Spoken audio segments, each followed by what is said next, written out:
جزاک اللہ۔ بسم اللہ الرحمن الرحیم۔ کچھ دن قبل میں نے ایک کلپ ریکارڈ کروایا تھا جس میں حضرت مولانا طارق جمیل صاحب کے حوالے سے یہ بات بتائی تھی کہ یوسف علیہ السلام کا جو مشہور واقعہ ان کی جس پر ان کو بہت زیادہ مختلف حلقوں کی طرف سے تنقید کی گئی ہے ان کے اوپر، تو میں چونکہ یوٹیوب پہ بعض دفعہ کمنٹس دیکھتا ہوں اور طلبہ نے جس غیر شائستہ زبان سے ان کی توہین کی ہے وہ بالکل بھی ہمارے لیے قابل برداشت نہیں ہے۔ اس طرح سے طلبہ میں بدتمیزی پیدا ہوتی ہے، بد اخلاقی پیدا ہوتی ہے، اور عامت الناس نے بھی بہت ہی ایک غلط رسپانس دیا ہے اس پہ۔ تو وہ کلپ جو میں نے ریکارڈ کروایا تھا اس میں نے جو میرا حاصل تھا پوری بحث کا، وہ حاصل یہ تھا کہ اگر کسی عالم سے غلطی ہو بھی گئی، ایک ایسا واقعہ انہوں نے بیان کر دیا جس کی یا تو سند نہیں ہے یا ہے تو ضعیف ہے، تو اس پہ آپ اگر غلطی پہ تنبیہ کرتے ہیں تو غلطی پہ تنبیہ کرنے کا بھی ایک طریقہ ہونا چاہیے، اور وہ طریقہ بھی ہم نے بتایا تھا، اور ہماری کیا حیثیت ہے، ہماری کیا اوقات ہے، ہم چھوٹے منہ بڑی بات، علماء سے جو ہم نے سنا ہے وہی بات ہم نے آگے نقل کی کہ اگر کسی سے غلطی ہوتی ہے تو آپ زیادہ سے زیادہ یہ بیان کر دیں کہ بھئی مولانا نے جو یہ واقعہ بیان کیا یہ واقعہ ٹھیک نہیں ہے، ختم، یہ بات ختم ہو جائے گی۔ تو میرے اس کلپ پہ ایک بہت تماشا بنایا گیا، اور کراچی کے ایک مشہور عالم جو ہمارے لیے قابل احترام ہیں اور ہم ان کا ہمیشہ دفاع کرتے رہے ہیں، ان کے مسائل کا بھی، ان کی ذات کے حوالے سے بھی، تو اس کلپ میں بھی میں نے ان کا دفاع کیا کہ بھئی ان سے بھی ایک غلطی ہو چکی ہے، قرآن مجید سامنے رکھ کر ایک ایسا انہوں نے لطیفہ سنایا جو ہم سمجھتے ہیں کہ مناسب نہیں تھا، لیکن غلطی ہو گئی۔ تو لوگوں نے مجھ سے بھی کہا کہ آپ اس کے خلاف بیان کریں، میں نے کہا کچھ نہیں ہے بھائی، ایک نہ چاہتے ہوئے ان سے ایک ناسمجھی میں ایک بات ہو گئی، اب غلطی ہو گئی تو بڑے علماء ان کو اگر بتا دیں تو یہ بڑے علماء کی ذمہ داری ہے، ہم اگر کریں گے تو چھوٹا منہ بڑی بات ہے، تو اور اس کو وائرل نہیں کرنا چاہیے، اچھالنا نہیں چاہیے۔ تو میں نے ان کا دفاع کیا تھا، اس کلپ میں بھی دفاع کیا ہے اور ویسے بھی ان کا دفاع کرتا رہا ہوں میں، لیکن جو ابھی جو ان عالم کا میرے خلاف مولانا طارق جمیل صاحب کے خلاف بھی آیا اور میرے خلاف بھی آیا، وہ میں سمجھتا ہوں مجھے اس کی بالکل بھی توقع نہیں تھی کہ اس طرح سے ریکارڈ کروایا جائے گا، اور اس میں ایک جو میرا موٹیو تھا، جو میرا ہدف تھا، اس کو بالکل چینج کر دیا گیا ہے اس میں، اور وہ اتنا وائرل ہوا ہے، عوام نے اس پہ الٹے سیدھے کمنٹس کیے ہیں اور بہت زیادہ مجھے عتاب یعنی مجھے جو ہے وہ طنز اور طعنوں کا نشانہ بنایا گیا۔ وہ کوئی اتنا بڑا مسئلہ نہیں ہے، میری ذات کا کوئی ایسا مسئلہ نہیں ہے، لیکن میں صرف اتنا بتانا چاہتا ہوں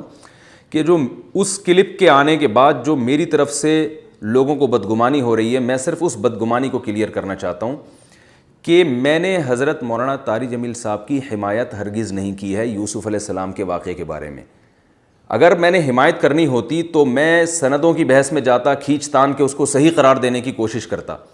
میں نے صرف یہ کہا ہے کہ اگر ان سے غلطی ہوئی ہے تو اس غلطی کی اصلاح کا یہ طریقہ ہونا چاہیے، کیونکہ اگر اس پہ بات سوشل میڈیا پہ تو میں ہوں، ظاہر ہے بڑے علماء نے بھی اس پہ احتجاج کیا ہے، لیکن ان کا احتجاج دنیا کے سامنے آیا نہیں ہے۔ تو جو کراچی کے مشہور عالم کی طرف سے میرے خلاف کلپ آیا، اس میں انہوں نے یہ کہا کہ ایک شخص ہے جس نے احتجاج کیا ہے، ایسا نہیں ہے، اور بھی علماء ہیں اور ان کے کلپ بھی آ چکے ہیں، میں ان کا نام نہیں لوں گا ابھی، ایسا نہ ہو کہ پھر ان کے خلاف کوئی کلپ جو ہے وہ بن کے دوبارہ سامنے آ جائے۔ تو اور بھی علماء نے اس طرز عمل کو پسند نہیں کیا، تو میں تو چونکہ سوشل میڈیا پہ ہوں، بہت زیادہ سنا جاتا ہوں، اس لیے میں نے ریکارڈ کروایا کہ بات پھیل جائے گی زیادہ اس سے۔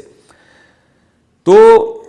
صرف اتنا میرا ہدف، میری بات تھی کہ اگر حضرت سے غلطی ہوئی ہے تو اس غلطی کو ہائی لائٹ کرنے کا یہ طریقہ ہونا چاہیے، بس اس سے زیادہ میں نے ان کا دفاع نہیں کیا۔ یہ نہیں کہا کہ مولانا طارق جمیل صاحب نے صحیح کیا اور یہ واقعہ صحیح بیان کیا، ان کو دوبارہ بیان کرنا چاہیے، لیکن لوگ جو مجھ پہ طنز کر رہے ہیں اور کمنٹس میں دیکھ رہا ہوں ہزاروں کی تعداد میں، وہ یہ کہہ رہے ہیں کہ یہ اپنے اکابر ہونے کی وجہ سے، بزرگ ہونے کی وجہ سے، اپنے ہم مسلک ہونے کی وجہ سے مولانا کا بیجا دفاع کر رہا ہے، تو میں دفاع کر ہی نہیں رہا۔ تو میں نے ان کا دفاع نہیں کیا، میں نے تو اس کلپ میں صاف لفظوں میں یہ بات کہی ہے کہ حضرت مولانا طارق جمیل صاحب رسول اللہ صلی اللہ علیہ وسلم کا نسب آدم علیہ السلام تک بیان کرتے ہیں، تو مجھ سے لوگ پوچھتے ہیں تو ہم اس کی تردید کرتے ہیں، ہم کہتے ہیں ایسا نہیں ہے، آدم علیہ السلام تک نسب تو ہے مگر وہ محفوظ نہیں ہے، یعنی اس کا پتہ نہیں ہے کسی کو، کہ سارے نام نہیں بیان کیے جا سکتے، کیونکہ صحیح بخاری کی حدیث کے مطابق آپ صلی اللہ علیہ وسلم حضرت عدنان تک اپنا نسب بیان کرتے تھے، عدنان تک، اس کے بعد آگے نہیں بیان کرتے تھے۔ تو یہ غلطی تھی حضرت مولانا طارق جمیل صاحب کی۔ تو میں نے بتایا کہ جیسے ہم سے کسی نے پوچھا تو ہم نے بتا دیا بھائی ایسا نہیں ہے، مولانا نے غلطی کی ہے، تو ایسے ہی یہاں بھی آپ کہہ سکتے ہیں کہ مولانا سے غلطی ہوئی ہے، اور خاص طور پہ جب کہ وہ منہ کالا کرنے والی جو بات انہوں نے کی تھی اس پہ رجوع کا کلپ بھی ریکارڈ کروا چکے ہیں. تو پہلا مسئلہ تو میں اپنی پوزیشن واضح کرنا چاہتا ہوں کہ میں نے مولانا طارق جمیل صاحب کی حمایت نہیں کی ہے. میں نے صرف مخالفت کا ایک طریقہ بیان کیا ہے کہ مخالفت جب علماء کی کسی کوئی شخص آپ سے پوچھے کہ ان کی یہ رائے ہے تو آپ کی کیا رائے ہے, تو آپ یہ بتا دیں کہ میری یہ رائے ہے, میں اس رائے میں ان سے متفق نہیں ہوں, جو علماء کا ہمیشہ سے طریقہ رہا ہے. اس سے زیادہ اس کی ویلیو ہے نہیں اس مسئلے کی.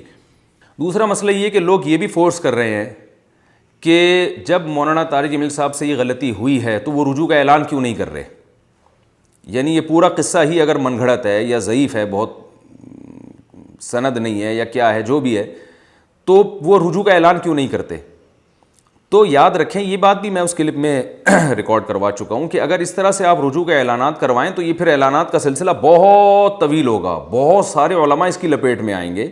کیونکہ اس کا تعلق مسائل سے نہیں ہے. اگر کوئی ایسے روایت پیش کی جاتی جس کا فقہی مسئلے سے تعلق ہوتا تو عالم کو چاہیے کہ وہ رجوع کا اعلان کرے, کیونکہ لوگوں کے سامنے غلط مسئلہ جا رہا ہے.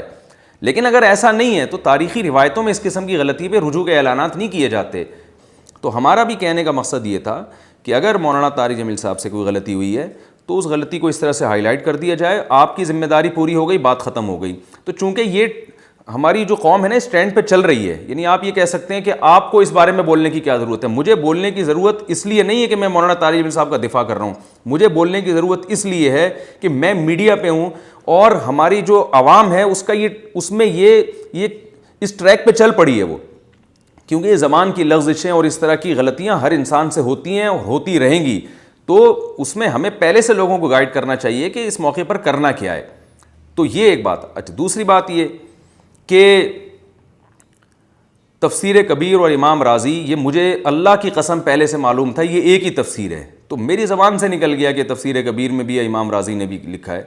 تو ایسی زبان کی لغزش پہ بھی اتنا بڑا الزام لگا دینا کہ اس نے حدیث کی کتاب کی کبھی شکل بھی نہیں دیکھی ہوگی, یہ قدوری بھی نہیں پڑھا سکتا یا صرف قدوری پڑھا سکتا ہے, واللہ عالم. تو مجھے تو پتہ ہے کہ میں کیا کر سکتا ہوں, ہو سکتا ہے مجھ میں قدوری پڑھانے کی بھی صلاحیت نہ ہو, لیکن کسی عالم کو کسی دوسرے کے بارے میں, چاہے وہ اس سے عمر میں, علم میں, مرتبے میں کئی گنا چھوٹا بھی کیوں نہ ہو, تو کم از کم اتنی تو بات کی رعایت کرنی چاہیے کہ جس کے ساتھ آپ زندگی میں کبھی ملے بھی نہیں ہیں, اور اگر ملاقات بھی ہوئی ہے تو ایسے ہی چلتے پھرتے سلام دعا ہوئی ہو ہلکی پھلکی, اس کے بارے میں آپ یہ کیسے تبصرہ کر سکتے ہیں کہ وہ قدوری بھی نہیں پڑھا سکتا, یہ حدیث کی کتاب کی اس نے کبھی شکل بھی نہیں دیکھی ہے, یا اس میں حدیث کی سند کی تحقیق کی صلاحیت ہی نہیں ہے, اسی وجہ سے وہ جان چھڑا رہا ہے کہ وہ تفسیر کبیر کی سند کی بحث میں نہیں جاتا. میں تو اس لیے بحث میں نہیں جا رہا تھا کہ یہ مان کر, یہ فرض کر کے کہ اس میں جانے کی ضرورت نہیں ہے, زیادہ سے زیادہ ضعیف روایت ہوگی, موضوع روایت ہوگی نا, اور کیا ہوگا.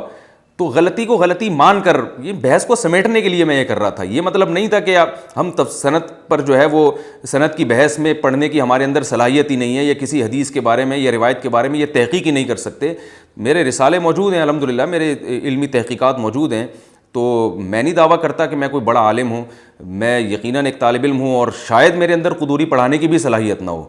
تو ان مولانا صاحب نے یہ تو اعتراف کیا کہ قدوری پڑھانے والا ہے, تو ہو سکتا ہے ہم بھائی قدوری بھی نہ پڑھا سکتے ہوں اور ایک معمولی سی کتاب بھی نہ پڑھا سکتے ہوں, لیکن میں پڑھا سکتا ہوں یا نہیں پڑھا سکتا, علمی صلاحیت ہے یا میں جاہل ہوں, یہ فیصلہ وہ شخص تو کر سکتا ہے جو میرے ساتھ رہا ہو, یا وہ عالم جن کا میرے ساتھ اٹھنا بیٹھنا ہو, جو کبھی مجھ سے زندگی میں ایک یا دو, وہ بھی اتفاقی ملاقات ہوئی ہو, وہ بھی چند سیکنڈ کی ہوئی ہو, تو وہ کسی کے بارے میں کیسے فیصلہ کر سکتے ہیں کہ وہ پڑھانے کی صلاحیت رکھتا ہے یا نہیں رکھتا, وہ مفت کا مفتی ہے. تو میرا خیال ہے یہ تھوڑی سی زیادتی ہے. میں نہیں کہہ رہا کہ ان کو اس پہ معافی مانگنی چاہیے, وہ جو بھی ہیں ہمارے بڑے ہیں, بہرحال قطعاً اس کا میں قائل نہیں ہوں, لیکن میں صرف اپنی پوزیشن واضح کرنا چاہتا ہوں کہ میرے جو کلپ تھا اس پہ یہ کچھ بنتا نہیں تھا, اس کے ری ایکشن میں, اس کے احتجاج میں یا اس کی مخالفت میں, جو میں سمجھتا ہوں کہ شاید تھوڑا سا غلط ہو گیا ہے. اللہ تعالی ہم سب کو عمل کی توفیق عطا فرمائے.